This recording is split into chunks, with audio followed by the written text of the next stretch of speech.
Shalom Bapak Ibu sekalian, selamat pagi, selamat bertemu kembali dalam kasih Tuhan.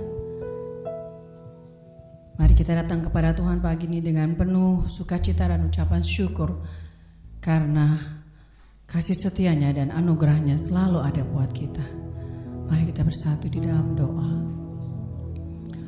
Tuhan Allah Bapa kami di surga, kami ucap syukur buat pagi yang indah ini ya Tuhan, buat kesehatan yang luar biasa, buat kasih Tuhan dan penyertaan, pemeliharaan Tuhan, pertolongan Tuhan yang tidak pernah terlambat dalam hidup kita, hidup kami. Pagi hari ini Tuhan kami mau datang dengan penuh ucapan syukur. Kami mau menaikkan hati kami ke hadapan-Mu, memuji dan menyembah-Mu Tuhan, menyenangkan hati-Mu ya Bapa.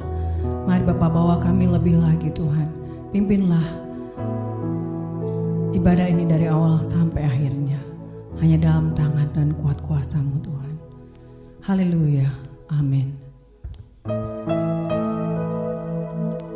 Kami masuk lebih dalam hadirat-Mu Tuhan.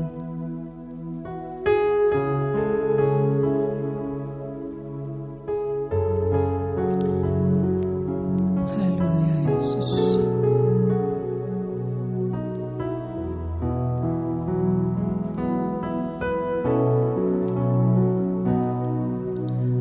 Saat ku masuk ke hadirat-Mu, ku tersungkur dan sembah-Mu. Ku persembahkan korban syukurku yang terbaik bagimu. Ku bawa korban syukur ke tempat kudus-Mu Tuhan. Hatiku limpah dengan syukur, sebab Tuhan baik. Ku bawa korban syukur ke tempat kudus-Mu Tuhan. Hatiku limpah dengan syukur, sebab Tuhan baik. Oh katakan sebab Tuhan baik. Oh, sebab Tuhan baik. Kita masuk lagi hadirat Tuhan. Saat ku masuk ke hadirat-Mu, ku tersungkur dan sembah-Mu. Ku persembahkan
Saya jemput jemaat untuk bangkit berdiri dan persiapkan hati kita untuk datang menyembah dan membesarkan nama Tuhan.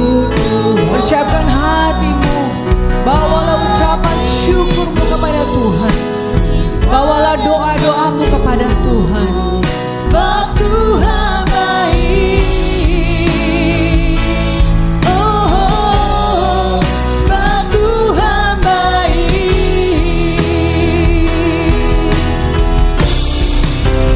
Ku bawa korban syukur ke tempat kudus-Mu Tuhan. Hatiku limpah dengan syukur, sebab Tuhan baik selamanya. Ku bawa korban syukur, bawalah kudus-Mu Tuhan. Hatiku limpah dengan syukur, sebab Tuhan baik.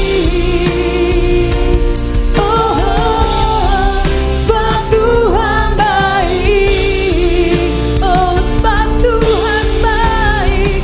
Sebab Tuhan baik. Oh, sebab Tuhan baik. Berikan kemuliaan buat Allah kita. Mari kita datang kepada Tuhan. Haleluya. Terima kasih ya Tuhan buat penyertaan-Mu, buat kasih setia-Mu,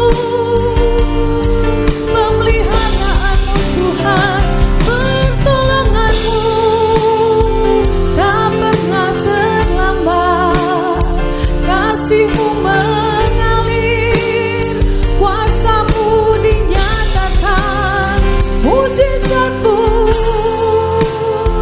nyata dalam hidupku. Kau pembelaku, Kau batu karangku Tuhan. Tiada yang lebih dari-Mu, tiada yang lebih besar dari-Mu Tuhan. Haleluya, haleluya, haleluya. Mari tinggikan Tuhan, mari besarkan namanya, mari puji Dia dengan hatimu. Puji, puji, puji, puji Dia, puji Dia, puji namanya, puji kebesarannya, puji Tuhan karena pertolongannya, puji Tuhan karena berkat-Nya, puji Tuhan karena kasih-Nya, puji Dia karena kuat, kuat, kuat tangannya. Puji Dia, puji Dia, puji namanya, puji namanya. Hanya Engkau yang maha kudus Tuhan. Hanya Engkau di tempat kudus-Mu ya Bapa. Haleluya Yesus. Terima kasih Tuhan. Kau luar biasa ya Tuhan. Kau luar biasa. Mari sembah Tuhan lebih lagi di tempat kudus-Nya yang maha tinggi. Haleluya. Kudus, kuduslah, kuduslah Tuhan, Allah semesta alam.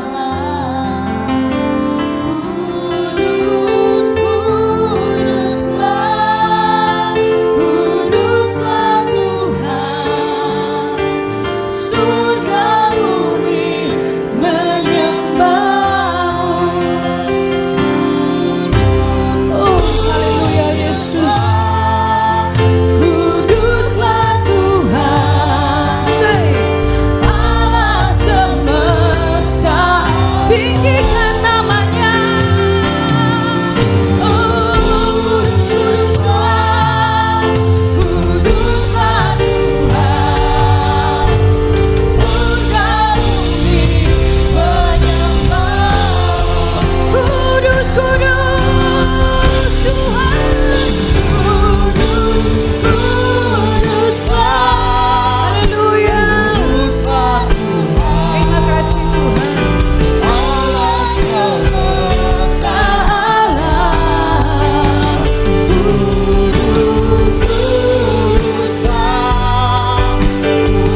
Terima kasih Tuhan.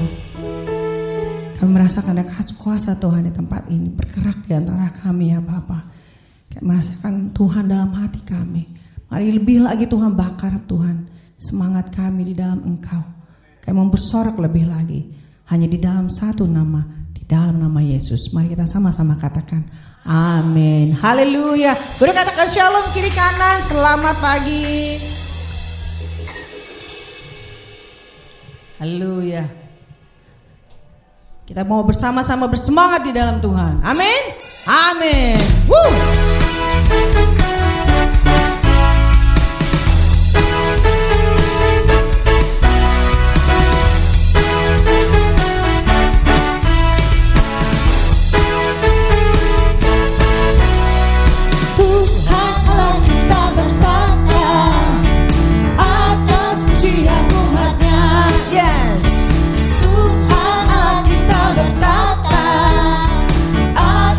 Pujian umatnya, bila Allah hadir di tengah kita, kuasanya mengalir dengan dahsyatnya.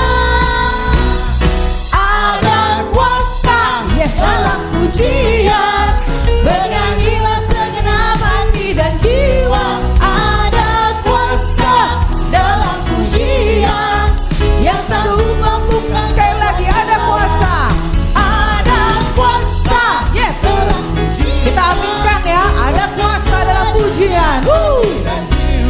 Ada kuasa dalam pujian yang sanggup membuka kekuatan lawan. Haleluya. Yes. Tuhan Allah kita bertata atas pujian umatnya.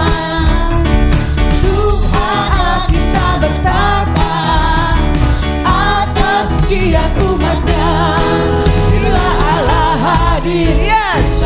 Dia ada di tempat ini bersama-sama dengan kita. Haleluya. Ada kuasa dalam pujian, bernyanyilah segenap hati dan jiwa. Ada kuasa dalam pujian, dia sanggup membungkam kekuatan lawan. Pujian, bernyanyilah segenap hati dan jiwa. Ada kuasa dalam pujian yang sanggup membungkam kekuatan lawan. Bapak Ibu sekalian, berapa banyak yang percaya ada kuasa dalam pujian di tempat ini? Boleh sama-sama katakan amin. Boleh sama-sama berikan kemuliaan buat Tuhan yang meriah. Saat kita memuji Tuhan, kuasa Tuhan mengalir. Apapun pergumulan kita, langsung Tuhan turun tangan. Amin. Amin. Boleh sama-sama kita nyanyikan ya, bersorak kepada Tuhan. Ada kuasa dalam pujian. Yes. Bernyanyilah segenap hati dan hati sukacita, hati yang gembira adalah obat. Yang sanggup membuka. Sekali lagi, ada kuasa. Yes. Dalam pujian, bernyanyilah segenap hati dan jiwa. Ada kuasa dalam pujian yang sanggup membungkam kekuatan lawan. Ada kuasa dalam pujian, bernyanyilah segenap hati dan jiwa. Ada kuasa dalam pujian yang sanggup membungkam kekuatan lawan, yang sanggup membungkam iblisnya, yang sanggup membungkam kekuatan lawan. Haleluya.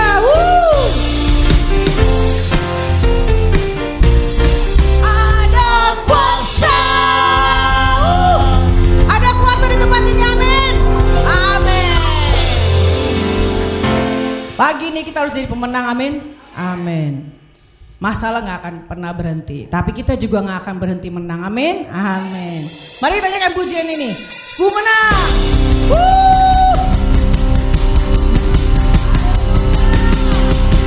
Na na na na na na.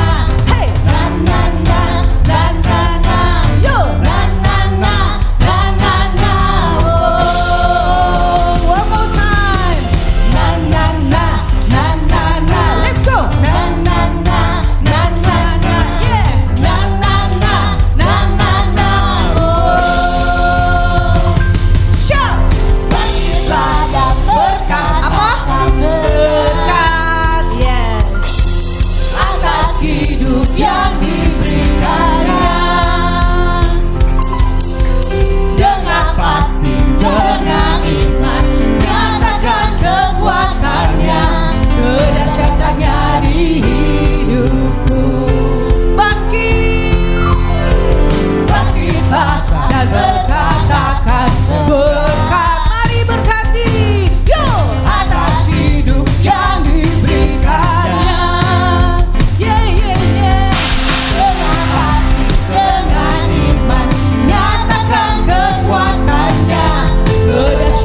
Oke, berikan pujian sekali lagi buat Tuhan.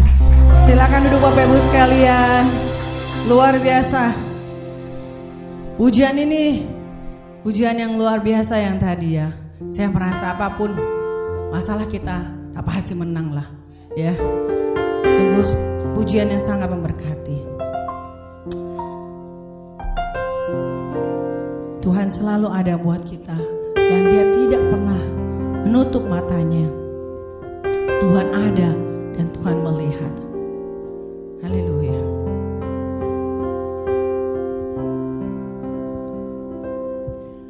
Sungguh Tuhanlah jawaban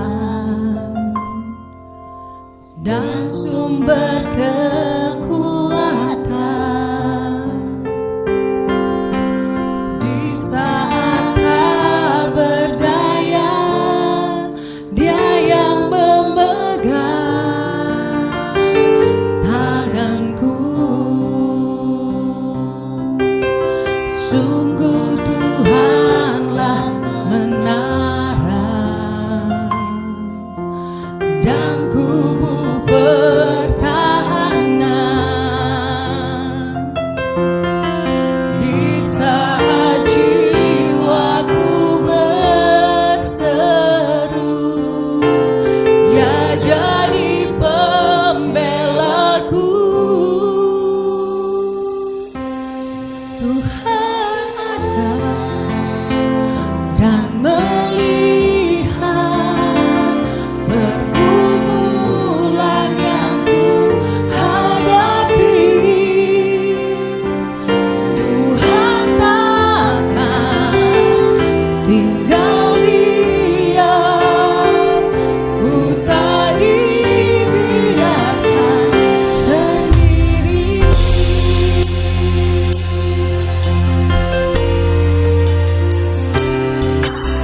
Sungguh Tuhanlah jawaban dan sumber kekuatan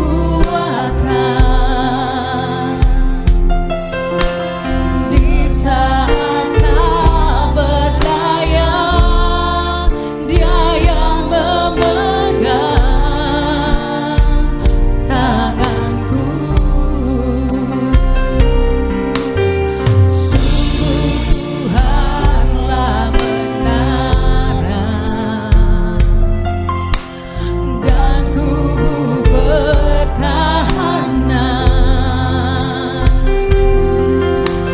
di saat jiwaku berseru. Dia jadi pembelaku. Tuhan ada dan melihat pergumulan yang ku hadapi. Tuhan takkan tinggal diam, ku tak dibiarkan sendiri. Tuhan ada dan melihat pergumulan yang ku hadapi. Tuhan takkan tinggal dibiarkan sendiri. Saudara jemaat untuk bangkit berdiri bersama-sama. Ada, mari angkat hatimu. Dia tahu hidupmu. Dia tahu masa depanmu. Dia tahu cita-citamu. Dia tahu kekhawatiranmu. Ada, tinggal diam, ku tak dibiarkan sendiri.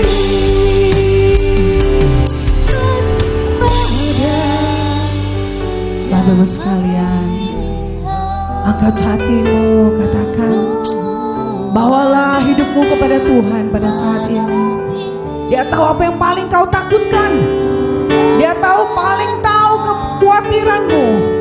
Serahkan kepada Tuhan. Haleluya.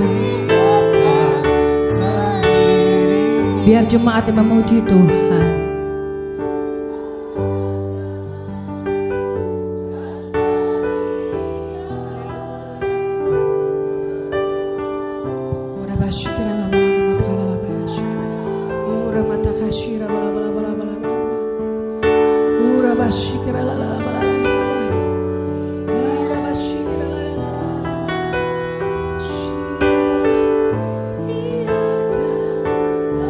Sekali lagi jemaat, angkat hatimu. Tuhan ada.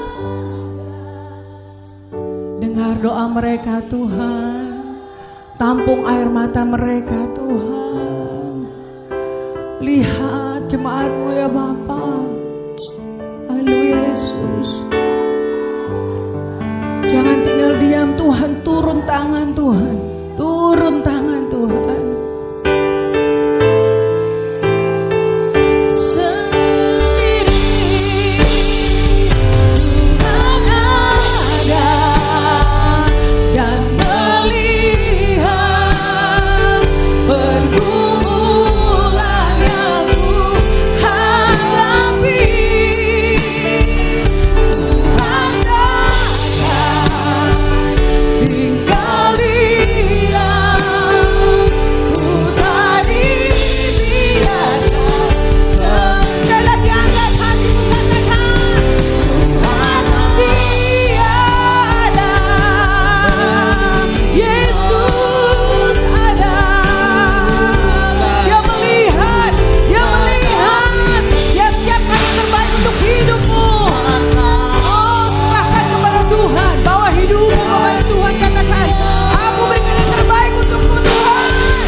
Terpujilah Engkau Tuhan, karena Engkau telah memimpin ibadah kami dari awal pertengahan sampai selesai hari ini, dan hamba Engkau utus untuk menyampaikan kebenaran firman Allah.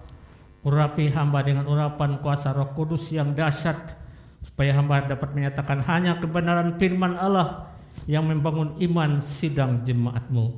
Tuhan, tolong kepada seluruh sidang jemaat-Mu, urapi mereka dengan urapan kuasa Roh Kudus yang sama, supaya hati mereka terbuka untuk kebenaran firman Allah dan dapat menyerap firman Allah dengan baik, berguna bagi kehidupan mereka untuk kemuliaan bagi nama Tuhan. Segala anasir jahat yang mencoba mengganggu jalannya kepemberitaan firman Tuhan dalam nama Yesus, kami usir keluar dari tempat ini, dari dalam hati kami. Tapi kami mohon Allah bertata oleh kuasa Roh Kudus, dalam hati dan pikiran kami, sehingga kami dapat menerima firman Allah menjadi berkat bagi kami. Tolong kepada hamba-Mu ini Tuhan Yesus yang menyampaikan kebenaran firman-Mu Tuhan. Mohon perlindungan oleh kuasa Roh Kudus, supaya aku dapat menyampaikan kebenaran firman Allah yang membangun iman dan pengharapan jemaat-Mu. Dalam nama Tuhan Yesus Kristus kami berdoa dan mengucap syukur. Haleluya. Amin. Amin.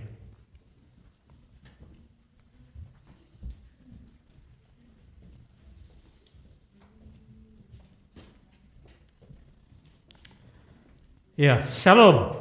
Salam sejahtera dalam Kristus, jemaat yang dikasihi oleh Tuhan Yesus Kristus. Terima kasih untuk kehadirannya pada hari ini, kita bersama-sama beribadah. Terima kasih pula kepada pemusik, tim multimedia, dan WL Singer yang telah menuntun kita masuk dalam hadirat Tuhan.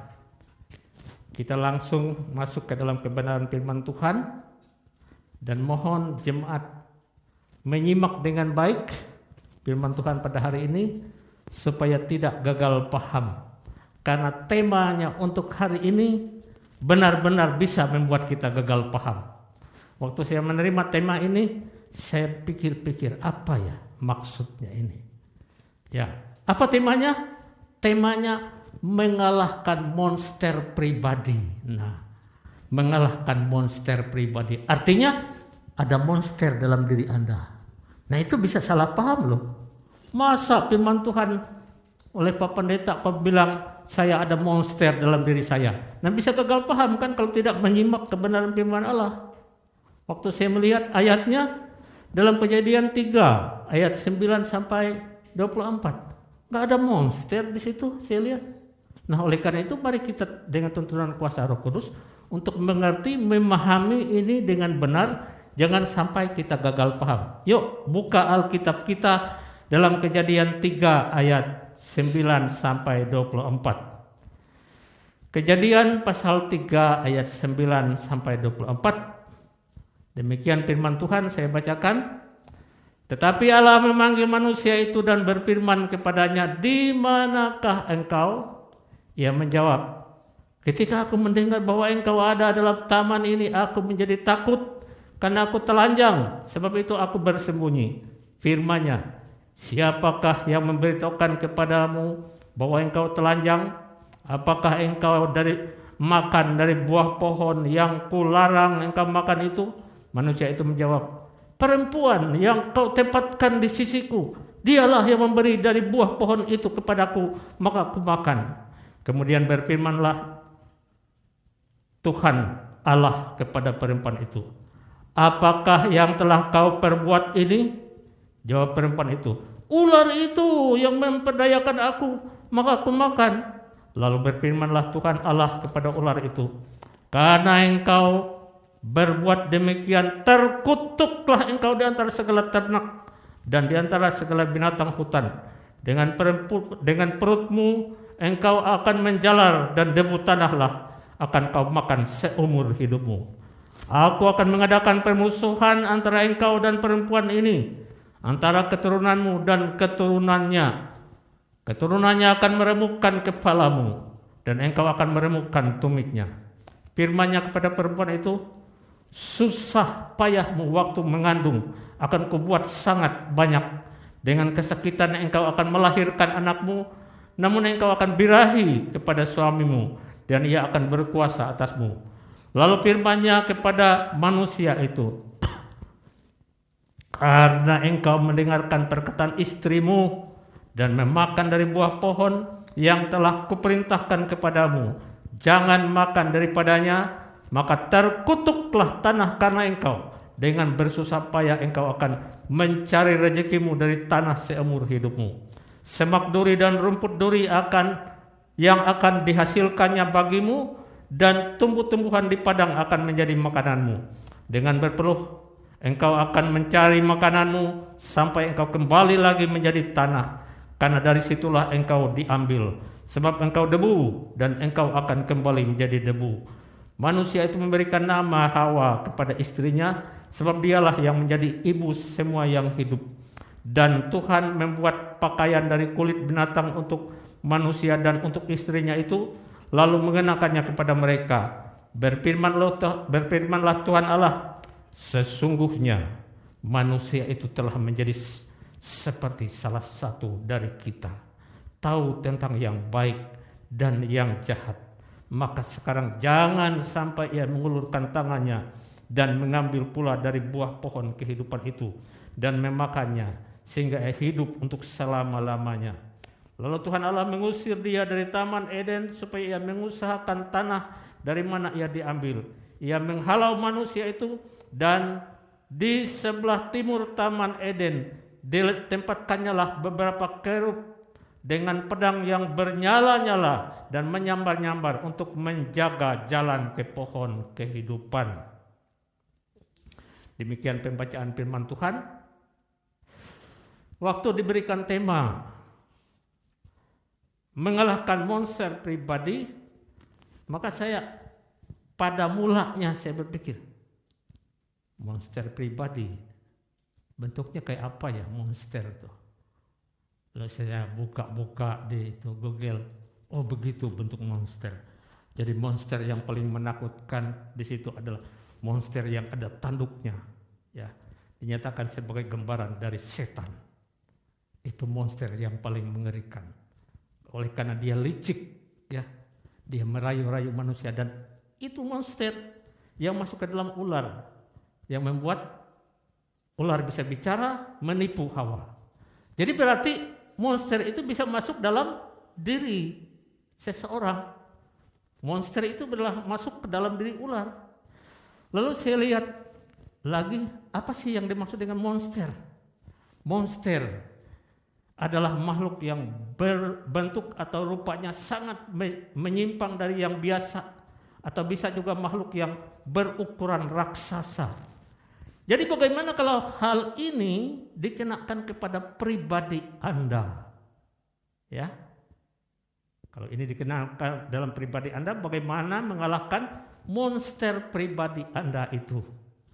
Tentu saja ini adalah sebuah istilah, yaitu yang ada sesuatu dalam diri Anda yang dapat membuat Anda bertingkah laku di luar yang biasa.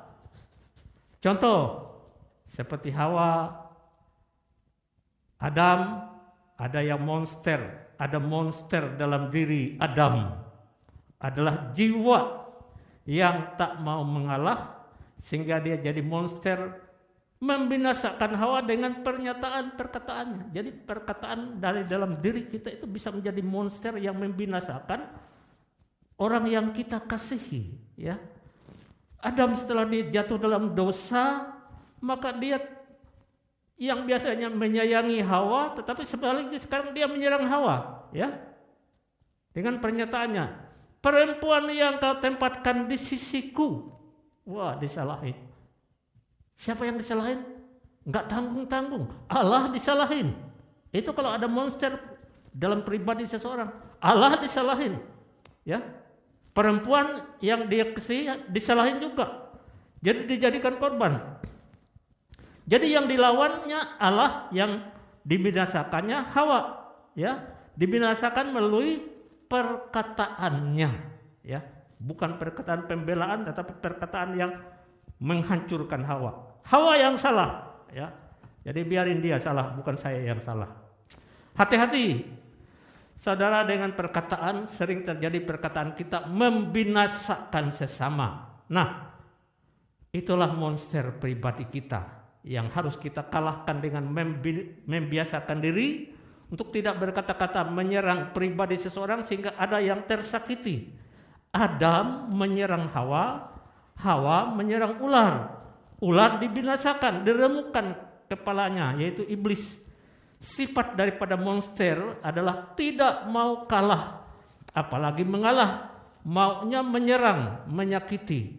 Bila dalam keluarga ada punya sifat tidak mau kalah atau mengalah, nah itulah monsternya. Bilang pada diri sendiri. Saya enggak bilang sama kiri kanannya, nanti tersinggung ya. Bilang sama diri sendiri, aku tidak boleh jadi monster. Yuk bilang dong, aku tidak boleh jadi monster. Kalau engkau sudah berkata begitu, pada saat monster itu mulai keluar dari dalam dirimu, Aku tidak boleh jadi monster. Kenapa? Kenapa kita tidak boleh jadi monster? Karena itu sifat palsu kita. Ada orang berkata, wah itu dia sifat aslinya muncul. Bukan, itu bukan sifat asli, sifat palsu.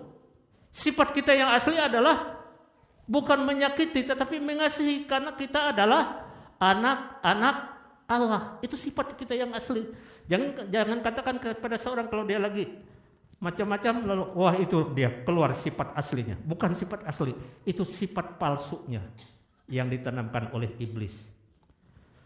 Jadi saudara-saudara sekalian, setelah menempatkan laki-laki dan perempuan di taman, Allah memerintahkan mereka, jangan kamu makan buah dari pohon pengetahuan tentang yang baik dan jahat. Karena jika kamu memakannya, kamu pasti akan mati. Suatu hari Hawa berbicara dengan ular. Ular itu digunakan oleh iblis yang menipu Hawa. Di dalam Kejadian 3 ayat yang ke-6 dikatakan. Kejadian 3 ayat yang ke-6. Perempuan itu melihat bahwa pohon itu baik untuk dimakan dan sedap kelihatannya. Lagi pula pohon itu menarik hati karena memberi pengertian. Lalu ia mengambil dari buahnya dan dimakannya dan diberikannya juga kepada suaminya yang bersama-sama dengan dia, dan suaminya pun memakannya.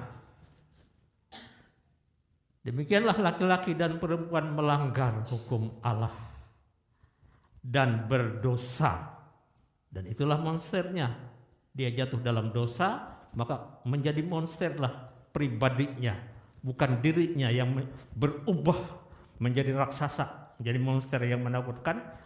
Tetapi dia menjadi monster yang mungkin kelihatan cantik, indah, tetapi di dalam dirinya ya ada monster itu.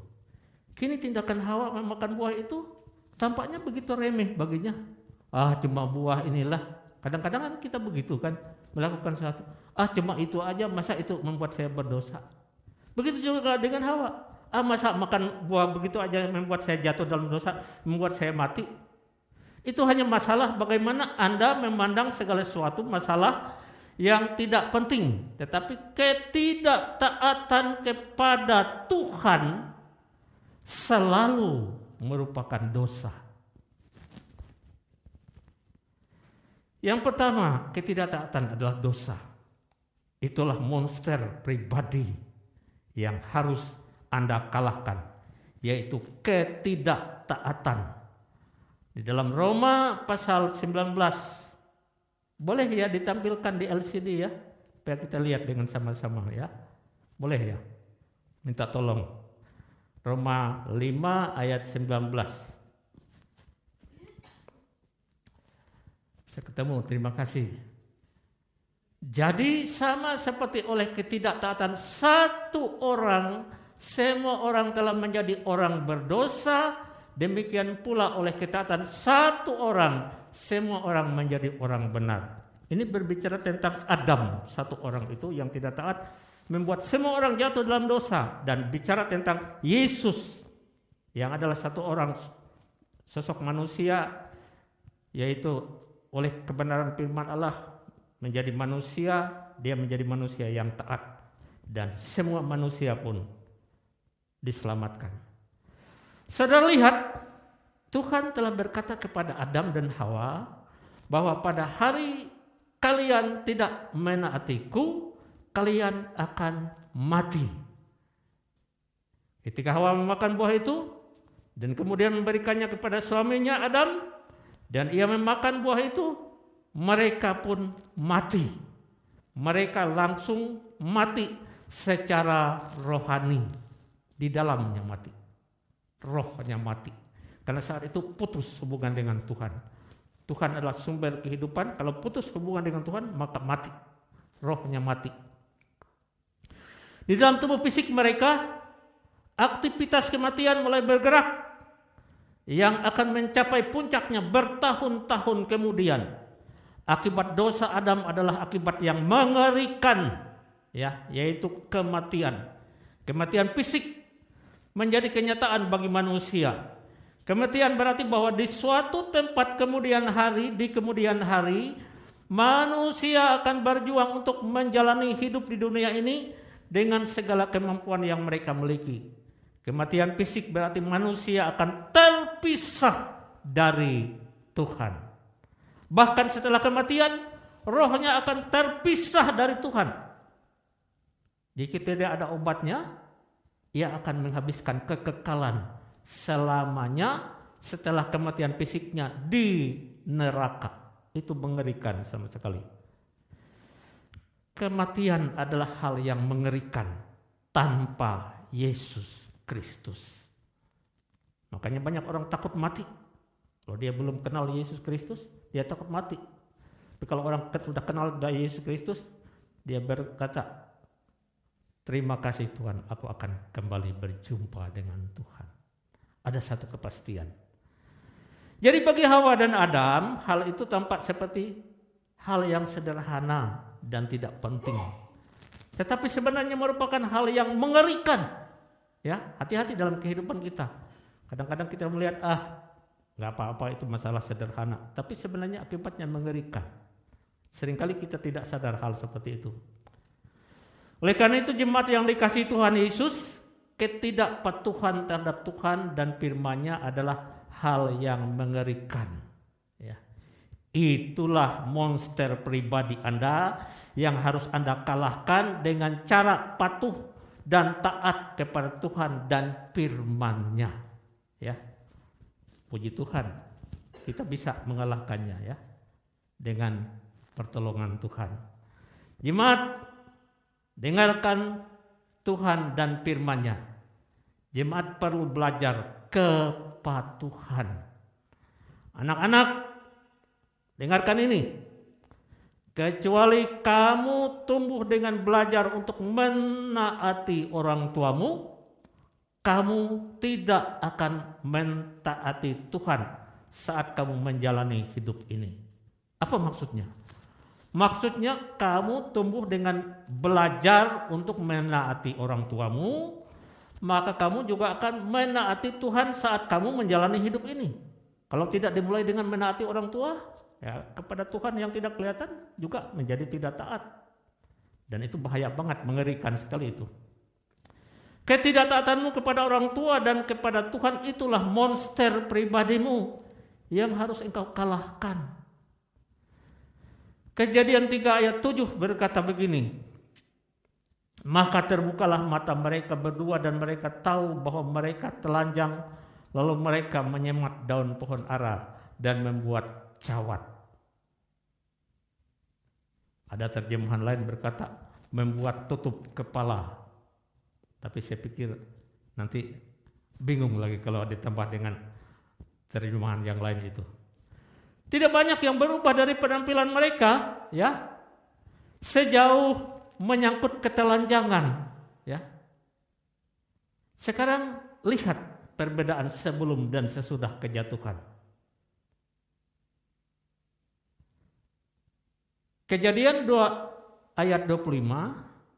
Boleh ya tolong ditampilkan supaya kita dapat membedakan kejadian yang awal di atasnya kejadian 2 ayat 25, lalu di bawahnya kejadian 3 ayat 7 ya. Supaya kita bisa membedakan, minta tolong. Itu kejadian 2 ayat 25 berkata, mereka keduanya telanjang, manusia dan istrinya itu. Tetapi mereka tidak merasa malu. Telanjang tapi enggak malu. Ya, karena masih tidak hidup dalam dosa, masih hidup dalam kesucian. Lalu yang berikutnya, kejadian 3 ayat 7. Maka terbukalah mata mereka berdua dan mereka tahu bahwa mereka telanjang. Lalu mereka menyemat daun pohon ara dan membuat cawat. Alkitab menyatakan sebelum dan sesudah kejatuhan mereka telanjang. Jadi apa yang berubah? Yang berubah adalah sekarang ada kejahatan yang menyertainya, pikiran yang salah, hawa nafsu, kejahatan, rasa malu yang datang bersama rasa ketelanjangan mereka yang baru. Sekarang ada rasa malu. Itulah monster pribadi mereka. yang membuat mereka takut bertemu dengan Allah. Apa ketakutan mereka? Di dalam Kejadian 4 ayat 9 dan 10. Kejadian 4 ayat 9 dan 10. Firman Tuhan kepada Kain. Kejadian 4 ayat 9 dan 10. Firman Tuhan kepada Kain, di mana Habel adikmu itu? Jawabnya, aku tidak tahu, apakah aku penjaga adikku. Firman-Nya, apakah yang telah kau perbuat ini? Darah adikmu itu berteriak kepadaku dari tanah. Di sini dikasih contoh tentang Kain, ya. Dia tidak dapat bertanggung jawab terhadap sesamanya karena dia telah melakukan pelanggaran terhadap firman Allah. Dia seharusnya menjadi penjaga terhadap adiknya, sama seperti Adam harus menjadi penjaga terhadap Hawa. Ketika seseorang jatuh dalam dosa, maka orang tidak dapat menjadi penjaga terhadap sesamanya. Ketika seorang jatuh dalam dosa, dia menjadi musuh terhadap sesamanya. Ketika seorang sudah jatuh dalam dosa, dia menyakiti sesamanya. Dan itulah monster pribadinya yang mengerikan. Yang kedua, dosa mendatangkan rasa malu. Di dalam Amsal 14 ayat 34 dikatakan, kebenaran meninggikan derajat bangsa, tetapi dosa adalah noda bangsa-bangsa. Ini menjadi ayat favorit si itu, Ahok, ya. Sehingga dalam tugasnya dia berusaha melakukan kebenaran, karena kebenaran meninggikan derajat bangsa, kalau dosa adalah noda bangsa. Dan itu memang bahaya buat kita, ya. Dosa itu menjadi noda kita juga secara pribadi.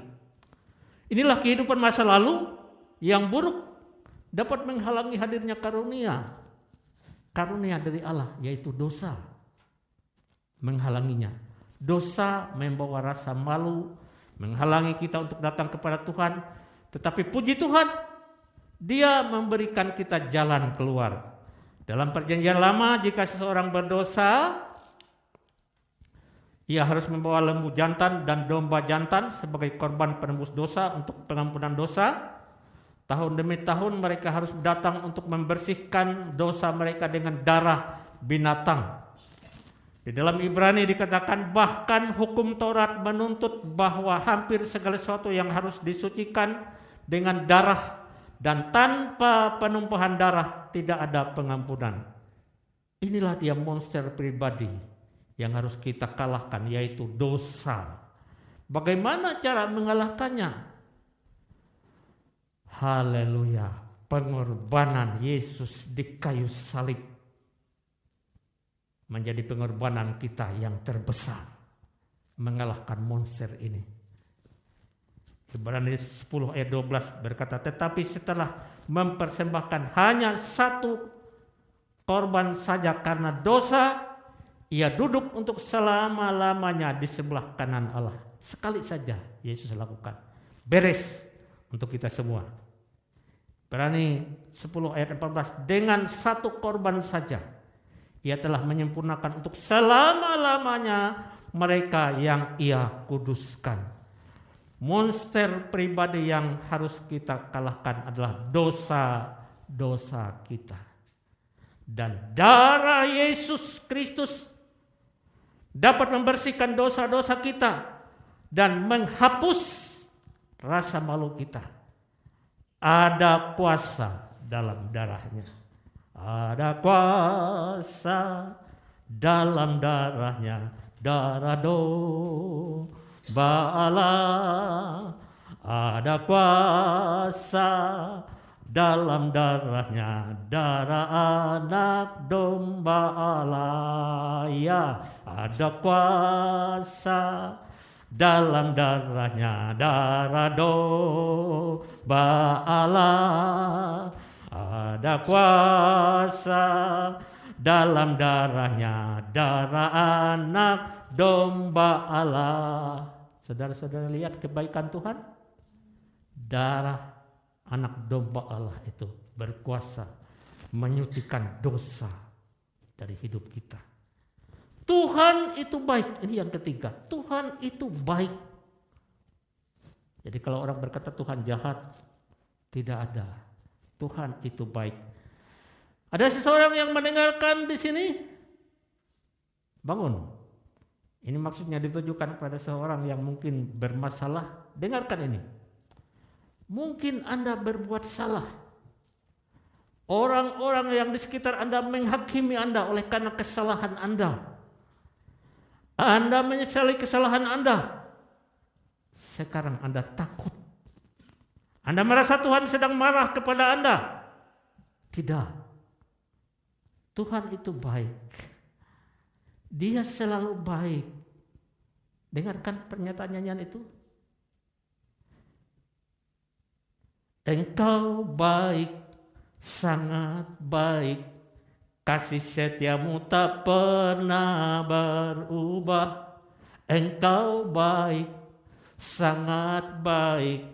Kasih setiamu tak pernah berubah.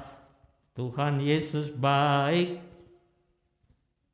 sungguh amat baik untuk selama-lamanya. Tuhan Yesus baik, Tuhan Yesus baik, sungguh amat baik untuk selama-lamanya. Tuhan Yesus baik. Tuhan itu baik. Ya saudara-saudara sekalian, Dia selalu baik. Dia datang mencari Anda hari ini. Dia ingin memberkati dan menggunakan hidup Anda. Tuhan sedang memanggil hati Anda saat ini. Tuhan tahu di mana Anda berada dalam hidup. Dan Dia datang dengan solusi untuk Anda hari ini. Ada yang memerlukan solusi dalam hidup ini? Tuhan Yesus datang untuk Anda memberikan solusi. Maka Tuhan membawa Adam dan Hawa ke tempat di mana Ia menjawab dan mengakui dosanya. Adam awalnya enggan, tetapi akhirnya Adam dan Hawa mengakui dosa mereka. Ini penting. Sebelum kita menerima pengampunan dari Tuhan, untuk memperoleh pengampunan kita harus mengaku dosa kita. Dosa adalah monster pribadi yang ada dalam diri Adam, dan itu membuat Adam menyalahkan Hawa, salah satu orang di dunia ini selain Tuhan yang paling ia cintai. Kok disalahkan, dikorbankan? Sekarang karena ia telah menjadi pendosa, ia pun berbalik melawan Hawa.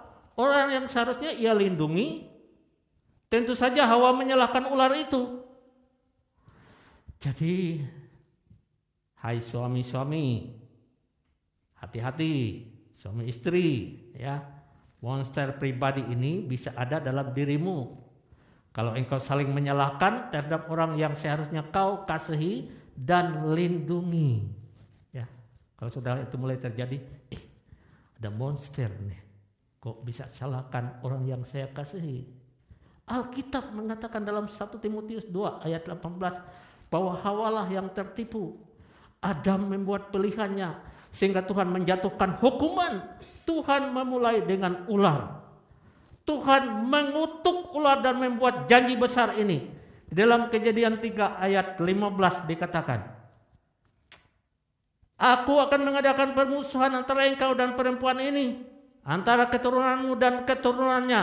Keturunannya akan meremukkan kepalamu dan akan meremukkan, dan engkau akan meremukkan tumitnya. Di sini Tuhan berbicara kepada ular, khususnya setan yang telah menggunakan mereka. Keturunan perempuan ini akan meremukkan kepalamu dan engkau akan meremukkan tumitnya.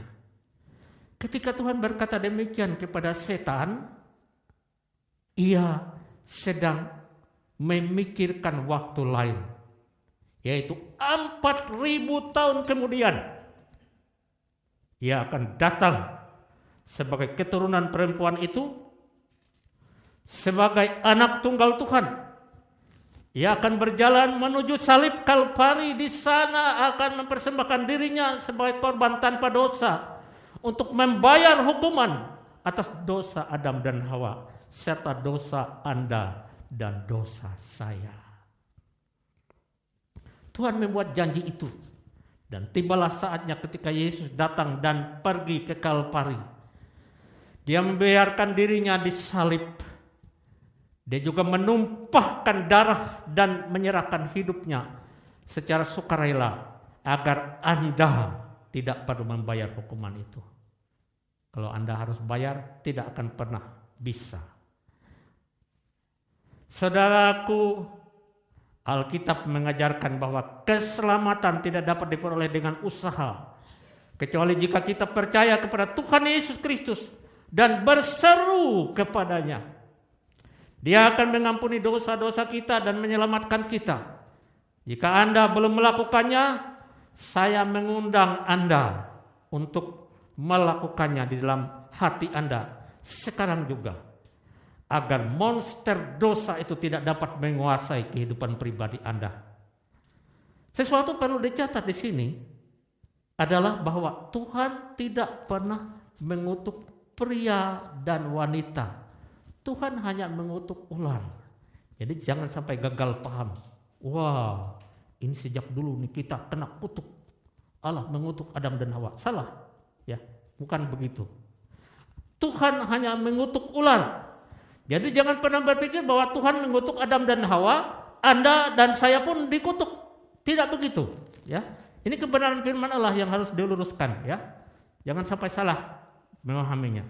Tuhan itu baik. Dia tidak dapat mengutuk kita. Kita diciptakan menurut gambar dan rupa Tuhan. Jadi bagaimana Tuhan dapat mengutuk gambar dirinya? Ya. Sebuah ilustrasi. Pada masa kecil anak-anak kami berkat desa Rahel, mereka terkadang melakukan kesalahan yang tidak kami sukai. Tapi saya dan istri tidak pernah mengutuk mereka. Tetapi kami menghukum mereka.